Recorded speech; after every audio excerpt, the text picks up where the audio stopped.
कल्याण रूप बनकर उस कल्याणकारी की पूजा करो। गुरुदेव भी हमारे कहा करते थे, पूज्य बनो तो पूजन करो, उनके वाक्य हैं। पूज्य बनो तो पूजन करो, पूज्य बनो तो पूजन करो, यानी कि तुम पूजनीय गुण तुम में आए कि नहीं, तुम्हारा रहन सहन स्वभाव सुधरा कि नहीं, तुम्हारा आचरण सुधरा कि नहीं, तू संयमित जीवन जी रहा है कि नहीं। अगर तुम पूज्य बन गया है, पूजनीय गुण तुम पे आ गए हैं, तब तुम पूजन करोगे, तुम्हारा पूजन प्रभु स्वीकार करेंगे। उसी शास्त्र, उसी वाक्य को यहाँ शास्त्र के अनुसार कह रहा है, कल्याण रूप बनकर उस कल्याणकारी की पूजा करो। कल्याण रूप बनो, समाज में, परिवार में लोगों का कल्याण करने की जब आदत हो जाएगी, तब कल्याणकारी ब्रह्म की पूजा तुम्हारा स्वीकार हो करेंगे। प्रभु मुझ पर ऐसी कृपा करें, प्रहलाद जी कह रहे हैं नरसिंह भगवान से, प्रभु मुझ पर ऐसी कृपा करें कि संसार का कोई भी सुख पाने की विचार भी मेरे मन में न आए। कैसे भक्त हैं। एक यहाँ उदाहरण, एक कुंती जी का उदाहरण हस्तिनापुर में। भगवान जब जाने लगे, कुरुक्षेत्र की लड़ाई खत्म हो गई, सिंहासन पर बैठ गए राजा युधिष्ठिर, भगवान जाने लगे तो कुंती जी कहती हैं कि कन्हैया तुम मुझे दुख देना। अरे ये बुआ ये क्या मांग रही हो, सब कुछ सुख मांगता है, तुम दुख मांग रही हो। अतः नहीं, मुझे दुख जब भी आया है तो तुम मेरे सामने ही था।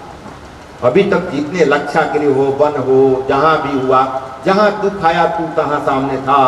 इसलिए सुख दोगे तो तुम चले जाओगे, इसलिए मुझे दुख ही देना। तो शास्त्र में एक ही प्रमाण मिलता है कुंती का कि प्रभु से कह रहे हैं कि हमको दुख देना, दुख दोगे तो बराबर तुम्हारा स्मरण हम करेंगे, और बराबर स्मरण करेंगे तो तुम मेरे सामने रहोगे, और तुम सामने रहेगे तो हमारा दुख काट लेंगे। आज तक यही हुआ है। फिर यहाँ प्रभु प्रहलाद जी कह रहे हैं, पिताजी की जब हत्या हो गई, उद्धार हो गया, तो प्रभु गोद में लिए हुए हैं प्रहलाद जी को। तो प्रहलाद जी कह रहे हैं कि प्रभु मुझ पर ऐसी कृपा करें कि संसार की कोई भी सुख पाने की विचार भी मेरे मन में न आए, संसार के कोई सुख प्राप्त करने की विचार भी मेरे मन में न आए, किसी भी प्रकार के इंद्रिय सुख की भोग मेरे मन में न जागे, ऐसा कीजिए प्रभु, ऐसा ही आशीर्वाद दीजिए। और क्या कहते हैं, एक और कहते हैं कि प्रभु हमारे पिताजी को श्राप मत दीजिए। जब वो श्राप देने लगी कि हमारे भक्त को इतना ही तंग किया है, नहीं प्रभु हमारे पिताजी को श्राप मत दीजिए। क्यों श्राप न दूं? श्राप देंगे प्रभु तो जिस रूप में जाएंगे तो आत्मा के रूप में तो आप ही को आना पड़ेगा ना, तभी ना ये शरीर चलेगा। तो ये श्राप जो देंगे तो आप ही को भोगना पड़ेगा ना, श्राप मत दीजिए। कितना बालक, छोटा सा बालक समझ रहा है कि सब में वही निवास कर रहा है। जब खंभा में भी तो उस पिताजी में भी तो वही होंगे, तो इस श्राप देंगे तो उन्हीं को बार बार आना पड़ेगा भोगने के लिए ना। नहीं प्रभु मत दीजिए, और सुख भोगने की इच्छा ही न जगे, इंद्रिय सुख की लालसा ही न हो, ऐसा आशीर्वाद दीजिए। जगत की प्रतिष्ठा, धन या विद्वता अंत काल में कुछ भी काम नहीं आती।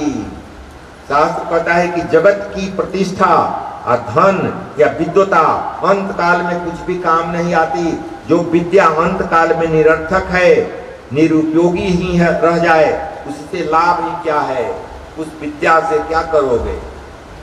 इसलिए तो क्या करना है, सारे अपने दैनिक क्रियाक्रम करो, सुनीति के अनुसार चलो, धर्म के अनुसार चलो।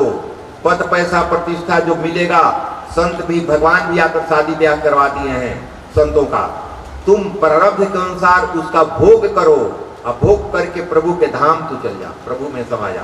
अपना निर्धारित सुनीति के अनुसार कार्य करके तुम जा सकते हो। संयोग में दोष दर्शन और वियोग में गुण दर्शन ही जीवन का स्वभाव है। संयोग में दोष दर्शन और वियोग में गुण दर्शन जीवन का स्वभाव है। जीवन का स्वभाव बड़ी मुबारका वाली चीज है भैया।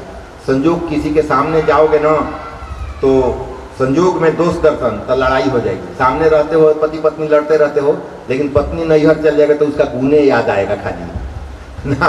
संयोग में, संयोग जो होता है, संयोग में दोष दर्शन और वियोग में गुण दर्शन। जब अलग हो जाएगा ना तो उसका गुण, कोई जिंदा है तब तक लड़ाई करोगे, ऐसे किया वैसे किया, अब मर जाएगा तो रोओगे कि ऐसे गुण था उसका ना। कोई मर जाता है तो कोई नहीं कहता कि ऐसा था, ये बड़ी बढ़िया था, ये ऐसे ऐसे किया।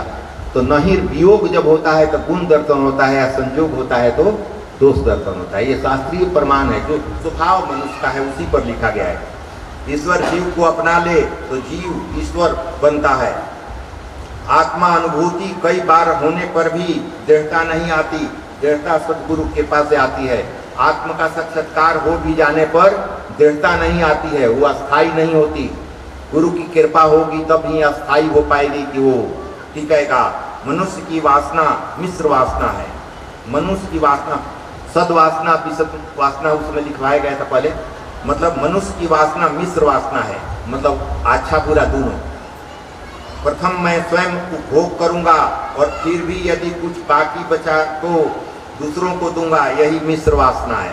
पहले जो है मनुष्य का वासना मिश्र वासना है। पहले जो आया है मैं अपने व्यवस्था करूंगा, अपना उपभोग करने के बाद बचेगा तो दूसरे को दूंगा, ये मिश्र वासना है। सद्वासना है, कोई आ गया पहले उसको दूंगा, उसके बाद बचेगा तो मैं लूंगा, ये सद्वासना है ना। और असद्वासना कहते हैं कि जो आया है मेरे लिए आ गया है और बचेगा तो रख देंगे कल परसों के लिए, ये किसी को जाएगा नहीं। ये कहते हैं कि असत वासना, समझ गए ना। सद्वासना मिश्र वासना, मनुष्य का मिश्र वासना है।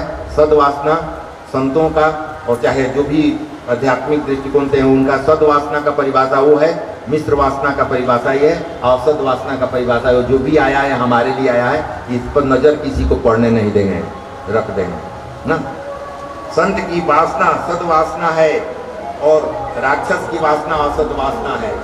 सद्वासना असद्वासना ये राक्षस और देव की वासना है। एक बार लोग कहे भगवान विष्णु से कि हम तो दोनों आप ही से उत्पन्न हुए हैं ना, तो हम लोगों को क्यों इतना नहीं माना जाता है, देवताओं को क्यों माना जाता है।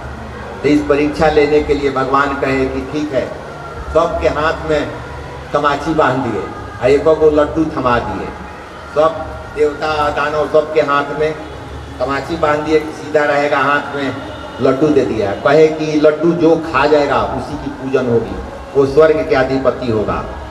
तो ये सब राक्षस लोग सीधे ऊपर भेजता था, मुँह ऐसे कर रहा है, कोई के नाक पर गिर रहा है, किसी का मुँह पर गिर रहा है। तो ये लोग खूब उछल कूद किया, किसी के मुँह में आया ही नहीं लड्डू, सब ऊपर फेंक रहा है, खाने के लिए इधर उधर गिर जा रहा है। और देवता लोग एक दूसरे को खिला दिया, हाथ में बना हुआ है तो ये उनको खिला दिया, वो उनको खिला दिया। तो कहा है कि इसलिए ये पूजा करने जो गए ये बुद्धिमान है, तू सब अपने खाने के चक्कर में जो दिए है वो अपने खाने के चक्कर ऊपर फेंक तू ऐसे ऐसे करते हो ना, तो इधर उधर गिरता है। ये दूसरे की भलाई करने के लिए उसके मुंह में खिला दिए, वो उसके मुंह में खिला दिए, ये जन कल्याण की बात है, इसलिए ये पूजनीय है। तो राक्षस ही रहेगा ये देवों में।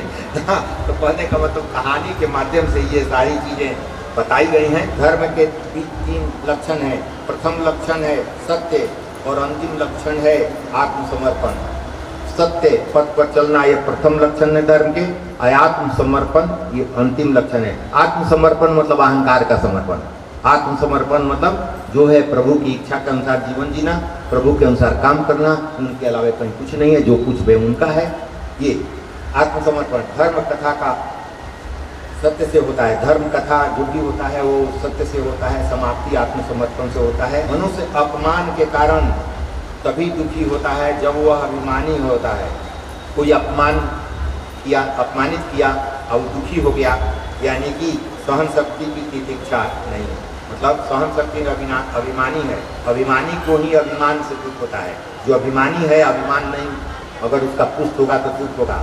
यानी कि ये स्कंद बता रहा है कि हमारा कार्य कैसा होना चाहिए। तो जिस आश्रम में आप हैं उस आश्रम के अनुसार आपका कार्य होना चाहिए। ब्रह्मचर्य आश्रम में है तो विकास के शारीरिक क्षमता बढ़ाइए, बौद्धिक क्षमता बढ़ाइए ना, विकास ये कार्य है।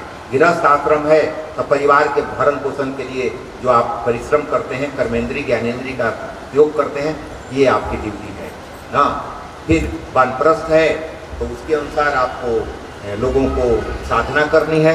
संन्यास आश्रम है तो उसमें जा के लोगों को समझाना बुझाना है और सही मार्गदर्शन करना है। तो आश्रम के अनुसार अगर आप चलते हैं तो जीवन आपका सफल है और आप जीते जी भी मुक्त हो सकते हैं। गृहस्थ आश्रम कहा गया है कि और सब आश्रम से उत्तम है, इसलिए कि गृहस्थ आश्रम के कुछ नियम कानून हैं। नियम कानून का है, प्रातः जग के पति पत्नी ब्रह्म का स्मरण करेंगे, फिर बाल बच्चों का सेवन करें, सेवा करेंगे, फिर कोई आ गया अतिथि तो उसका ज़्यादा इज्जत करेंगे। अतिथि को क्यों ज़्यादा इज्जत करेंगे? इसलिए कि ब्रह्म का रूप ही आया है, उसके अंदर ब्रह्म ही है और वही आ गया है, समझो कि उसी के संकेत से वो आया होगा, इसलिए उसको ज़्यादा मानो ना। ब्रह्म ही हमारे दरवाजे पर आ गए हैं। तो एक तो कहानी दिया हुआ है, आगे मिले 10वें स्तन में। आपको लगेगा कि मैं ये पुष्टि है तो पुष्टि उनको करना पड़ता है। गोवर्धन पर्वत का पूजा हो रहा है, गोवर्धन का पूजन करने के लिए भगवान बताए हैं कि गोवर्धन इंद्र भगवान के पूजन बाबा मत कीजिए, गोवर्धन देव ही हमारे हैं, उन्हीं की पूजन कीजिए। तो गोवर्धन देव में अपने समा गए हैं और गोवर्धन ने बाल गोपाल कह रहे हैं, बालक की कन्हैया सांसों लेते हैं का, तो अपने प्रवेश करके पहाड़ में सांस भी ले रहे हैं, यानी कि अपने उस गोवर्धन पर्वत में भी समाये हुए हैं और पूजा भी अपने ही कर रहे हैं। ये संकेत बता रहा है कि ब्रह्म ही सब हैं, ब्रह्म ही सब हैं, अपने ही पूजा करते हैं, अपने ही स्वीकार भी करते हैं ना। यानी कि ये कथा कहाँ ले जाता है हम लोगों के बीच, कि अंदर भी हैं और भगवान की किसी की हम पूजा करते हैं, तो अंदर भी हैं बाहर भी हैं। तो बाहर कर रहे हैं तो उन्हीं की कर रहे हैं, अंदर वो हैं तो वही है, तो वो निकल जाएंगे तो हम पूजा कैसे करेंगे? तो वही न कर रहे हैं अपनी पूजा, तो एक वही है अपनी पूजा अपने ही कर रहा है। ये सांकेतिक भाषा है, तालमेल बैठाइएगा तो बुझाएगा। वो पूजा स्वयं अपना पूजा कर रहा है, अपने ही कर रहा है अपना पूजा, यानी कि कोई किसी को इज्जत कर रहा है तो वही झुक रहा है, वही आशीर्वाद दे रहा है। जैसे कल मैं बताया था, आपके पॉकेट का पैसा इनसे लिया, उनको दिया, तो ब्रह्म को क्या गया? इस पॉकेट से उस पॉकेट में चला गया है ना, उनको कोई अंतर नहीं पड़ता है। लेकिन हम प्रारब्ध उत्पन्न हो जाता है हेरा फेरी का, इधर से निकाला उधर से, प्रारब्ध में हम फंस गए और उनको कोई अंतर भी नहीं पड़ा। महाप्रभु ने गृहस्थ आश्रम में प्रवेश करके संन्यास लिया था। बहुत लोग हैं कि गृहस्थ आश्रम में प्रवेश किया, संन्यास लिया। मीराबाई का उदाहरण, शादी हुई थी, तुकाराम की शादी हुई थी, नामदेव की शादी हुई थी, एकनाथ महाराज की शादी हुई थी, कबीर दास की शादी हुई, बहुत लोग शादी किया है। संत भी व्याख्या जिसमें कदम ऋषि जितने हैं, प्रहलाद जी की भी शादी हुई, मतलब बलि की भी शादी हुई। तो सभी लोग शादीशुदा थे, अब फिर भी ब्रह्म को प्राप्त किए। तो ये मत समझ रहे हो कि शादी करके हम चक्कर में पड़ गए। शादी करके तुम उद्धार कर लो अपने आप को, बल्कि 2 आदमी मिल गए हो तो और दोनों आदमी इससे ज्यादा कार्य हो सकता है। ज्यादा का परिवार की भी सेवा ज्यादा करोगे, समाज की भी सेवा करोगे, अब ब्रह्म की सेवा ज्यादा करो। कोई फूल तोड़ेगा तो कोई माला गूंथेगा, मदद ही मिलेगा ना, कोई घर पोछेगा, कोई अक्षत चढ़ाएगा, तो मदद ही मिलेगा। इससे मदद के रूप में लो, ऐसा मत करो। पत्नी और पति भोग की वस्तु नहीं, वो भोग की वस्तु पहले दिन ही मैं बता दिया हूं। कामाख्या देवी का योनि का पूजन मतलब हरेक योनियों का पूजन, हरेक योनियों का, हरेक में वही है निवास कर रहा है, इसलिए उसकी पूजन करोगे तब मुक्ति मिलेगी। योनि का मतलब ये नहीं कि संतान को उत्पन्न करो, और भोग की वस्तु नहीं है। फिर वहीं जाने की इच्छा होगी तो वहीं तुम्हारा जन्म होगा, फिर नरक में जाओगे। नरक से निकले हो, नरक में जाने की तैयारी कर रहे हो, तो वहां से निकले हो तो पुनः वहां न जाना पड़े, इसके लिए भागवत शास्त्र है, हमारे शास्त्र है कि जहां से आए हो वहां न जाना पड़े, नई जगह अच्छी जगह जाना पड़े, इसके लिए शास्त्र है।